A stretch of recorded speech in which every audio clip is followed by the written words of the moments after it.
ओम शांति। 3 महीने तक दुआएं दो और सारी समस्याओं का हल पाओ के 30वें पाठ में आप सभी आत्माओं का स्वागत है।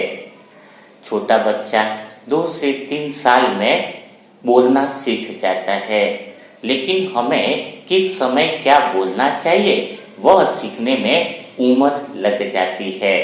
यानी हम दुआएं तो दे रहे हैं सब आत्माओं को, लेकिन साथ में पूरा दिन इस बात का भी अटेंशन रखना होगा कि हम जब आत्माएं सबको दुआ देने वाली आत्मा बन चुकी है तो हमारे मन में दिन में किसी भी रिश्ते में किसी भी बोल में हमें ऐसे बोल नहीं बोलने हैं जिसका दिल दुख जाए, क्योंकि अब आप आत्माओं पर दुनिया की नजर है।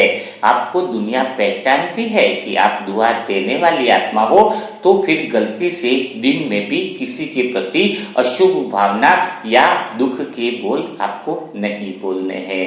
इसीलिए तो कहा जाता है कि हमें अपने बोल बहुत नाप तोल कर सोच समझ कर बोलने चाहिए, यानी चेक करके बोलने चाहिए। जैसे हवाई अड्डे पे जाते हैं ना, तो हर सामान को पहले चेकिंग करते हैं, चेकिंग करने के बाद ही वह सामान अंदर लिया जाता है। वैसे हर बोल में हमें यह चेक करना है कि कहीं हमारे बोल किसी के दिल को तो नहीं दुखा रहे हैं।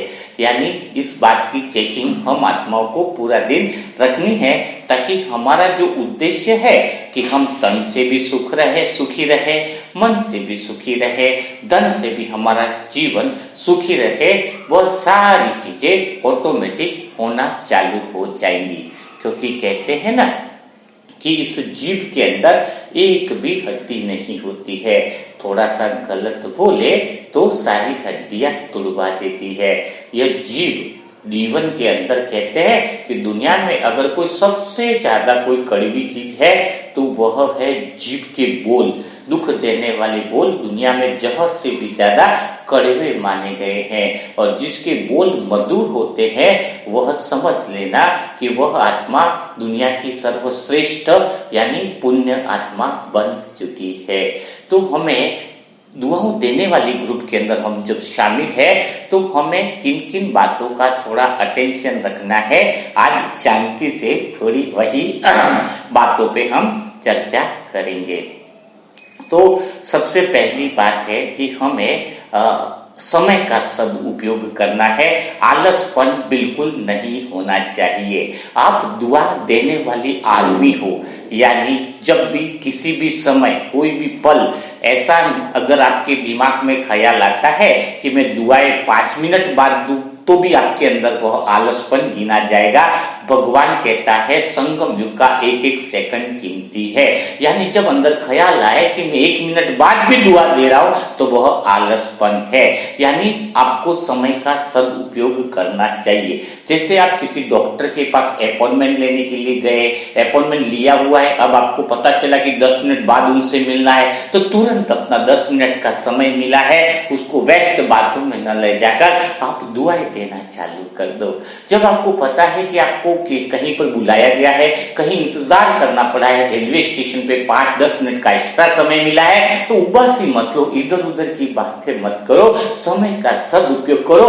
तुरंत डायरी पेन लो या फिर जहां पर बैठे हो वहां पर मन से दुआएं देना चालू कर दो। यानी जब आपके अंदर यह भावना आ जाए कि तो मुझे हर समय, हर सेकंड, हर समय, हर पल का उपयोग करना है, उस दिन हम समझ जाएंगे, उस दिन भगवान तक यह मैसेज पहुंचना चालू हो जाएगा कि यह वही आत्मा है जो वास्तव में भगवान ने चुनी है। भगवान का चयन भला गलत कैसे हो सकता है। और इसके लिए हमें क्या करना होगा, अपने रिश्तों के अंदर भी मोल्ड होकर के रहना होगा। आपने देखा होगा कि बचपन में जीभ पहले रहती है, लेकिन दांत क्या होते हैं, दांत बाद में आते हैं।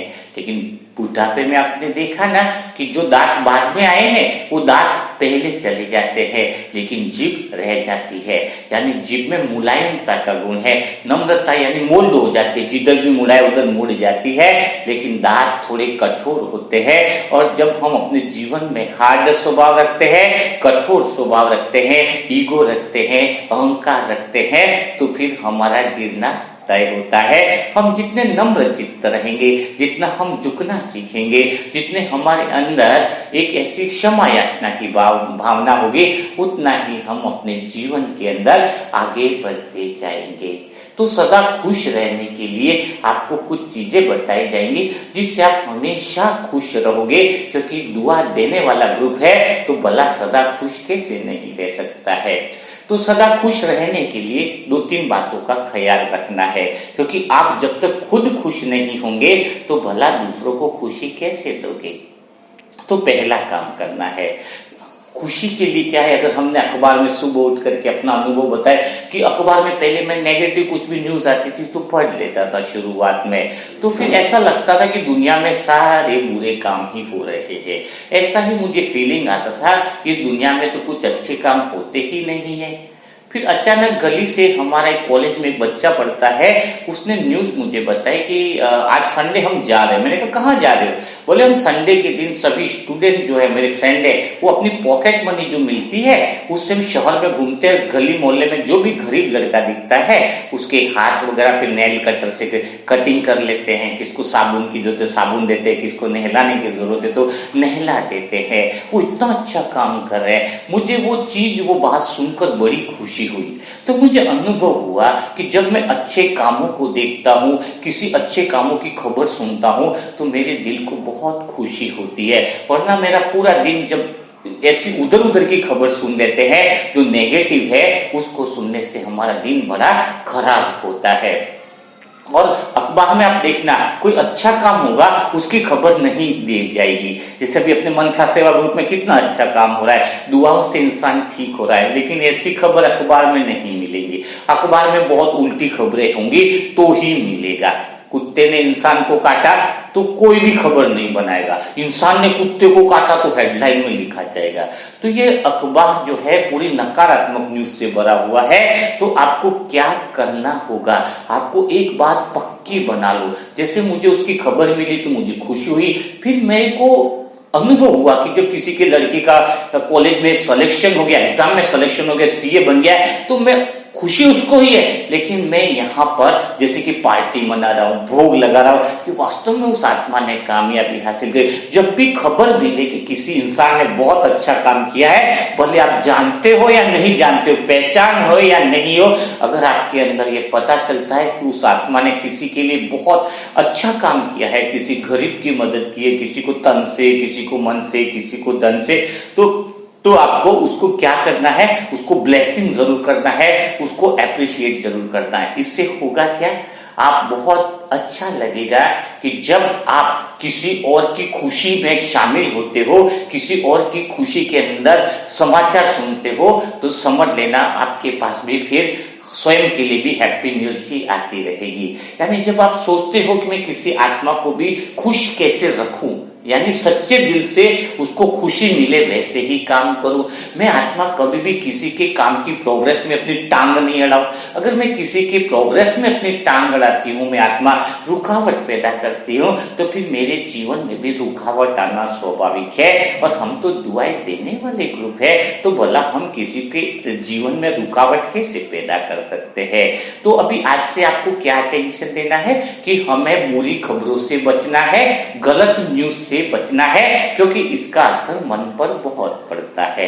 जैसे किसी ने भी खबर सुना दी कि वहां पर उस गली के अंदर, पता है भाई जी, रात को एक इंसान आ रहा था तो कुत्ते ने वहां पर हमला कर दिया और उसका पाव को काट दिया।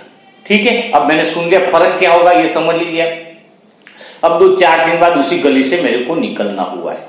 अब मैंने वो न्यूज पढ़ी थी 4 दिन पहले कि इस गली में कुत्ते ने उसको, अब मैं वहां गया तो ऑटोमेटिक वो स्मृति आ गई, कुत्ता नहीं है तो भी हल्का सा हिल रहा है तो भौंकने की आवाज आ रही है, और वही स्मृति मेरे अंदर बैठ गई है कि अब कहीं कुत्ता ना आ जाए मुझे काट न ले, कहीं कुत्ता ना आ जाए मुझे काट न ले, और वास्तव में नहीं होगा तो भी वह वहां पर आ जाएगा। यानी जैसा हम सुनते हैं वैसी ही चीज हमारी मनोस्थिति बन जाती है। आपने सोचा मैंने एक न्यूज पढ़ी तो फर्क क्या पड़ेगा, फर्क नहीं, जो अंदर गया है वैसा ही आपका चिंतन चलेगा। आपने खाने में खिचड़ी खाई है तो डकार गला लस्सी की कैसे आ सकती है। तो वैसे जिस विचारों में आपने इधर उधर की उल्टी खबरें और दिन भर में पर चिंतन किया है, तो भला फिर आपको अच्छा मैसेज कैसे मिल सकता है। तो इस बात का ख्याल रखना है सदा खुश रहने के लिए दुआ वाले ग्रुप को कि हमें पूरे दिन की व्यर्थ बातों से बचना है। क्योंकि जब आप इतनी मेहनत कर रहे हो, इतनी अच्छी डायरिया लिख रहे हो, सबके लिए दुआएं लिख रहे हो और दुआएं आपकी काम भी कर रही है, तो भला टंकी में पानी भरे और एक तरफ अपन छेद कर दे तो क्या होगा, टंकी लीकेज हो जाएगी। तो इस तरफ तो आप पुण्य आत्मा जमा कर रहे हो, पुण्य का बल जमा कर रहे हो, आपके जीवन में बहुत अच्छा होने की चांसेस बढ़ गए, और दूसरी तरफ आप किसी का परचिंतन करने लग गए, किसी की बुराई करने लग गए, किसी के लिए काम में टांग अड़ाना चालू कर दिया, तो क्या होगा, आपने जो पुण्य जमा किए हैं या जो कर रहे हो दुआ दे करके, वो फिर धीरे धीरे लीकेज होने लगेंगे, वो पुण्य वापस खत्म होने लगेगा। तो आप तो बहुत बढ़िया समझदार हो, भला किसी का परचिंतन कैसे कर सकते हो। तो आज से इस बात का ध्यान रखना है कि संगत का असर, डायरी लेकर के बैठना चाहिए आपको कि दुआ देने वाले ग्रुप को विशेष संगत से बचना होगा। पहला तो क्या बताया, आलसपन नहीं करना, जहां भी समय मिले दुआएं देनी है। दूसरा क्या, टाइम पंक्चुअलिटी कहते हैं इसको, है ना। और दूसरी चीज आपको क्या बताई कि आपको अच्छी खबरें ही सुननी है, संगत का जो है वो बहुत बड़ा असर करता है। तीसरी बात जो आपको बहुत अच्छे से ध्यान रखनी है, जिसका अटेंशन दुआ रखना है, कि चाहे एक नियम बना लो कि मेरी जिंदगी में अंतिम समय तक मैं यह नियम की पालना करूंगी। जो आत्मा नियम की पालना करती है, जो आत्मा समय का पालन करती है, उसको सारी डिग्रियां उसके आगे फेल है। कोई आदमी बीए की ग्रेजुएशन की डिग्री लेकिन समय पर कोई काम नहीं करता है तो उसकी डिग्रियां सारी फेल है। और वो अनपढ़ अंगूठा छाप भी बहुत अच्छा है जो समय का पालन करता है। जब आपने दुआ देने का टाइम फिक्स कर रखा है तो समय पर आपको दुआएं देनी ही है, चाहे कुछ भी हो जाए। कोशिश करो कि उस समय पर आप दुआएं दो। अगर चूक गए हो तो भी पूरा दिन में से कोई दिन ऐसा न जाए जिस दिन आप बिना दुआएं दिए सो जाओ। बिस्तर पर जाने से पहले यह कमिटमेंट होना चाहिए कि चाहे कुछ भी हो जाए लेकिन मैं आत्मा दुआएं दिए बिगर नहीं सोऊंगे। ऐसा नियम मेरा अंत समय तक रहेगा। अपने आप से दृढ़ निश्चय कर लो कि कैसी भी परिस्थिति आ जाए मेरा एक दिन भी ऐसा नहीं जाएगा जब मैं दुआएं नहीं दूं। यह नियम पक्का कर लेना है। यह हो गई आपकी तीसरी बात। चौथी बात आपको जो करनी है, जो आपके लिए बहुत ज्यादा जरूरी है, चौथी बात यह करनी है आपको कि पानी का नियम बना लेना है। देखो, पानी को कहते हैं ना जल देवता, है ना। जल देवता परमात्मा का सबसे बड़ी पावर पांचों तत्वों में मिली हुई है। उसमें सबसे पहला और महत्वपूर्ण तत्व है जल। जल यानी शरीर में 70% अपना जल है ना। अब जल को देखो, जल की एक विशेषता है कि जल जिस बर्तन में रखो उसका आकार ले लेता है, उसका स्वरूप बच जाता है। ऐसी जल में विशेषता होती है। और जल में अगर लाल कलर डालो तो उसका कलर लाल हो जाएगा, ब्लैक डालो तो ब्लैक हो जाएगा। उतना जल के अंदर विशेषता है। तो जब जल किसी का रंग अपने में ले सकता है, कोई आकार अपने में ले सकता है, तो जब हम कोई संकल्प डालेंगे तो पानी वो संकल्प का भी स्वरूप बन जाता है। यह 100% है ना। कई जगह पानी का उपयोग किया गया है, इसीलिए तो पानी में इतनी ताकत है। कहते हैं ना लोग, अगर किसी को श्राप देना है, चाहे किसी को आशीर्वाद देना है, तो भी पानी का उपयोग किया जाता है। उसको हाथ में लेंगे, संकल्प इस पानी पे डालेंगे और वो शक्ति उसके ऊपर चली जाती है। पानी जन्म में भी पानी अच्छे कार्यों में भी है, मृत्यु तक भी जल का उपयोग होता है। जल को जिसने उपयोग में ले लिया, उसकी शक्ति को जान लिया, उसका जीवन बदल जाता है। तो आज से एक नियम बना लो अंत समय तक, अगर आपके शरीर में जल जैसे ही पानी ग्रहण करो तो एक थोड़ा सा समय कि शरीर के जिस अंग में आपको समस्या है, जैसे आपका पाँव दर्द कर रहा है, आपका घुटना दर्द कर रहा है, तो पहला तो सीधा ये बोलना है कि हे मीठे बाबा, अब इस जल में, इस जल देवता में भी आप बोल सकते हो, क्योंकि जो जल हमारा जीवन है तो वो एक्चुअल में वो जीवन देने वाला हुआ, तो इसको देवता क्यों बोल रहे हैं, जीवन देने वाला है, उससे जल ही जीवन है कहते हैं ना। तो जल देवता करके उसको सम्मान दो, प्रकृति के इस तत्व को रेस्पेक्ट दो कि हे जल देवता, आज इस शरीर में प्रवेश कर, इसमें इतनी शक्ति भर दे कि शरीर का यह अंग जो पाव तकलीफ दे रहा है, यह पाव बिल्कुल स्वस्थ हो रहा है। बस हे मीठे बाबा, हे परमात्मा इस जल देवता में इतनी शक्ति भर दो कि यह जल मेरे शरीर के हर एक अंग में प्रवेश कर मेरा पाव स्वस्थ हो रहा है। अगर आप जल पी रहे हो तो यह नियम बनाकर ही पीना है। अगर आपका शरीर पूरी तरह से स्वस्थ है तो मन भी आपका पूरी तरह से स्वस्थ ही होने वाला है। अगर शरीर स्वस्थ है तो और इसी में यही चीज आप संकल्प डाल सकते हो कि ये जल मेरे शरीर को या मेरे जीवन में बहुत सकारात्मक ऊर्जा भरने वाला है। यह जल देवता जो शरीर में 70% जल है, उस 70% जल में यह जल मिल करके पूरे शरीर में सकारात्मक ऊर्जा को फैलाने वाला है। यह 1 दिन 2 दिन अगर करते हो तो मत करना चालू, रिजल्ट नहीं मिलेगा और नेगेटिव हो जाओगे।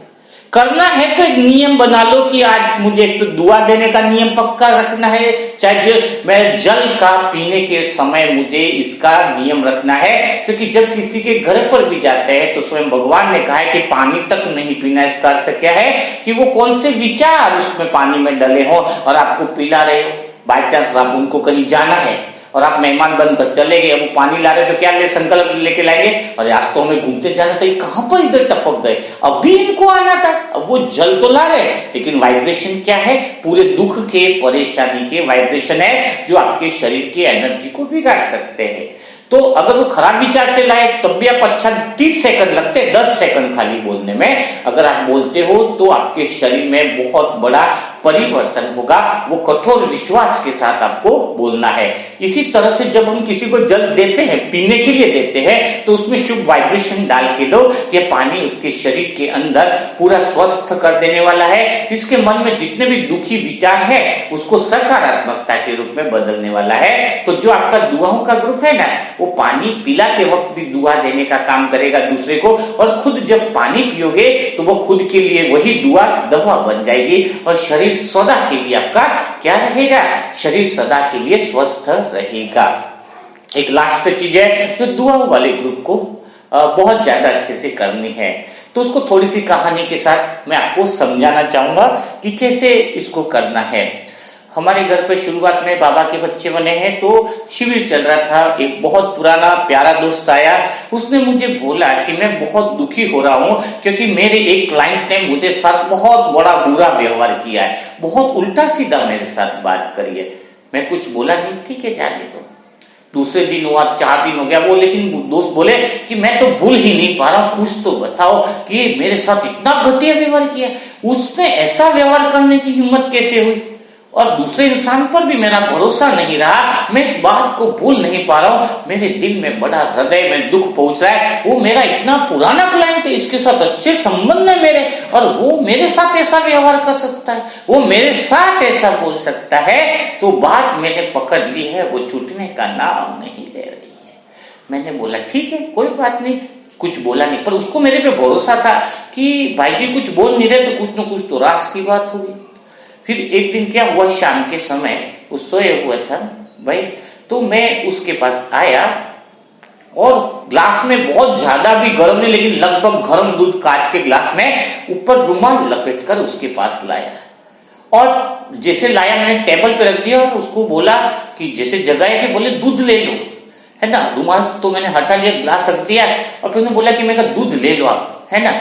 तो फिर वो उठा दोस्त, उसने ग्लास जैसे दूध का उठाया, फिर मैंने नीचे से टेबल हटा लिया, तो वो मेरे पे गुस्सा हुआ, अरे क्योंकि उसको गर्म लग रहा था, इतना भी गर्म नहीं था, वो लगभग गर्म था, लेकिन ज्यादा देर पकड़ेंगे तो ज्यादा गर्म। वो बोले क्या कर रहे हो, बहुत ज्यादा ये गर्म हो रहा है दूध, बहुत गर्म है ग्लास। और मैंने बोला ग्लास नीचे मत फेंक देना, ग्लास बहुत कीमती है, बहुत किसी ने मुझे गिफ्ट किया है, ग्लास नीचे मत करना। लेकिन वो मेरे पे चिल्लाया क्या कर रहे हो तुम, इतना गर्म दे दिया। तुरंत फिर क्या किया, ग्लास छोड़ दिया, ग्लास गिर गया, ग्लास के कांच के टुकड़े टुकड़े हो गए। तो उसने बोला कि इतना ग्लास गर्म पकड़वा रहे और बोल रहे कि छोड़ना भी मत। तो मैंने बताया कि बस वही बात मैं तुम्हें कह रहा हूं कि मैंने तुम्हें कितनी बार कहा कि ग्लास छोड़ना मत, ये बहुत कीमती है। लेकिन जब तुम्हें कोई चीज दर्द कर रही थी, परेशान कर रही है, तो तुमने इसको क्या किया, भले ग्लास कीमती है तो कीमती है, चाहे दूध गिरे तो गिरे, लेकिन तुमने इसको छोड़ दिया। तो तो वैसे ही जब तुमने जो घटना तुम्हें इतनी तकलीफ दे रही है, दिन भर रात भर जो घटना तुम्हें परेशान कर रही है, चाहे वो व्यक्ति का संबंध कितना महत्वपूर्ण हो, लेकिन तुम्हें उस घटना को छोड़ देना चाहिए। निर्णय तुम्हारे हाथ में है। जब ये बात बोली तो उसके जीवन में वो बहुत बड़ा परिवर्तन आ गया। उसको समझ में आ गया कि चाहे व्यक्ति महत्वपूर्ण नहीं है, अगर वो घटना मुझे दुख दे रही है तो मुझे उसको पकड़ना नहीं है, उसको छोड़ देना है। तो आप आत्माएं भी कोई छोटी छोटी बातों को पकड़ने की आदत है जो आपको दुख देती है, तो बिल्कुल आप उसको छोड़ देने की आदत बना दो। अगर तुम नहीं बनाते हो तो तुम्हारे अंदर वो नकारात्मक ऊर्जा इतनी बन जाएगी धीरे धीरे करके कि आप आत्माएं अनुभव करोगे कि आपके अंदर याददाश्त की जो शक्ति होनी चाहिए वह भी क्या हो जाएगी, वह फिनिश हो जाएगी। इसलिए आज से इस बात का अटेंशन दो कि हमें कोई भी पुरानी दुख देने वाली बातें नहीं पकड़नी है। आपने देखा होगा जब भी कोई इंसान टेंशन में होता है तो सबसे पहले उसकी याददाश्त कमजोर हो जाती है। जब भी कोई टेंशन में उसको पूछो चाबी कहाँ रखी है, वो क्या बोलेगा, मुझे नहीं पता, है ना। तो टेंशन में सबसे पहले उसकी मति भ्रष्ट हो जाती है।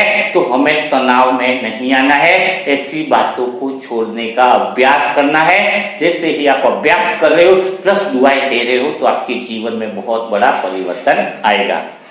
तो आज वैसे हम जिस बहन की बात कर रहे हैं वो है रानी बहन की, है ना। रानी बहन जो मूर्तिजापुर की है और वह दिमाग का ऑपरेशन इनका हुआ है।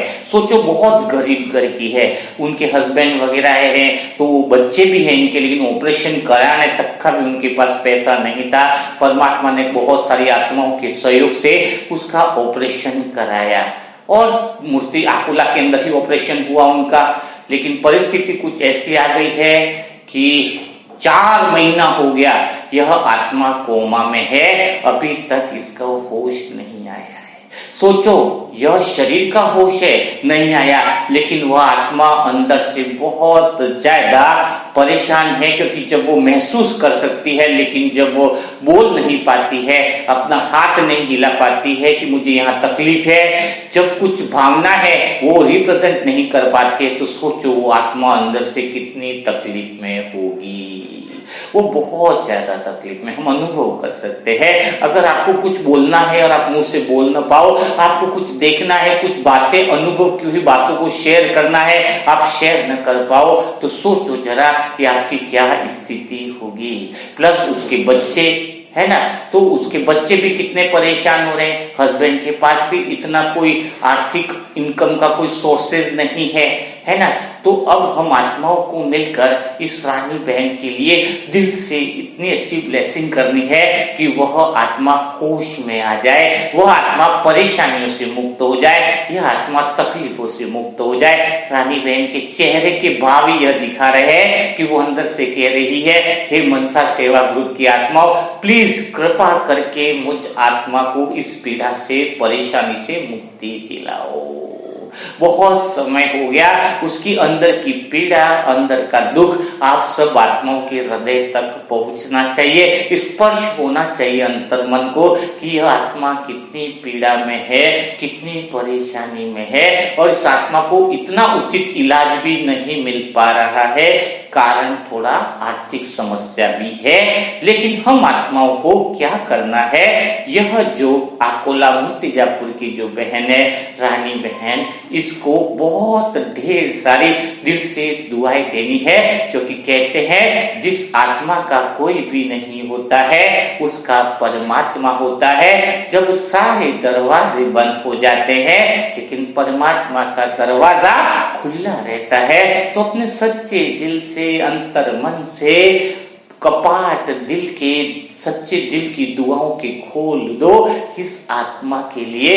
आपके पास समय है, आप थोड़ा सा समय निकालते जाओ। दिन भर में भी कहीं खाना बनाने से पहले 10 मिनट का समय मिल रहा है, सब्जी पक रही है, तब तक बहुत अच्छी ब्लेसिंग दे दो। मतलब दुआएं देना चालू करो, हर दिन, हर पल, हर समय का सदुपयोग करो। आपका हर सेकंड बहुत कीमती है। आने वाले समय में बहुत लोगों को दुआएं देनी है। एक्चुअल में अभी दिन में 5-5 भी डलेंगे दुआएं देने वाले के, लेकिन आपकी एक बार आदत पड़ जाए, आपका एक बार अभ्यास हो जाए, इसके लिए एक एक की दुआओं का जो है वो यहाँ पर प्लेटफॉर्म पे डाला जाता है। आप जब लिखोगे कि हम लोग बहुत रेडी हैं, 10-10 आत्माओं को भी दिन में दुआएं दे सकते हैं, हम आत्माएं काबिल हो गई हैं कि किसी भी आत्मा को जितनी दुआएं चाहिए उतनी हम दे सके, तो दिन में 5-5 वीडियो अपलोड होने वाले हैं। जल्दी से जल्दी अन्य आत्माओं को जोड़ दो। अपने आप से पूछो कि मैंने कितनी आत्माओं को जोड़ा, क्योंकि जरूरत है सारे विश्व में ऐसी दिल से दुआ देने वाली आत्माओं की। तो जो नई आत्माएं हैं उनके लिए व्हाट्सएप नंबर है 7202921969। इस पे ओम शांति और अपना एड्रेस मेंशन करें ग्रुप से जुड़ने के लिए। और दूसरी जो बातें हैं कि कैसे दुआएं देनी है, वो कम से कम चैनल पे वीडियो देख लें ताकि समझाना ना पड़े और आप जल्दी से जल्दी दुआ के ग्रुप से जुड़ सको। तो कल हम फिर मुलाकात करेंगे नए सेशन के साथ, नई बातों के साथ। तब तक के लिए सभी भाई बहनों को ओम शांति। और सबसे पहले इस कमेंट बॉक्स में ही दुआएं आपको 4 से 5 लिखनी है, और जो कोई ग्रुप से जुड़ा हुआ है उसको वहां पर सिर्फ यस लिखना है, वहां पे सारी दुआओं का डिटेल नहीं लिखना है, वहां पर सिर्फ यस लिखो। जो भी तुम्हारे दिल में भावनाएं उत्पन्न हो रही है किसी के प्रति, वह कमेंट बॉक्स में लिखना है, वरना ग्रुप से भी रिमूव होने के चांसेस है, क्योंकि वहां पर ऑटोमेटिक सेटिंग कर दी गई है। तो कल फिर मुलाकात होंगे, तब तक के लिए सभी भाई बहनों को ओम शांति। ओम शांति।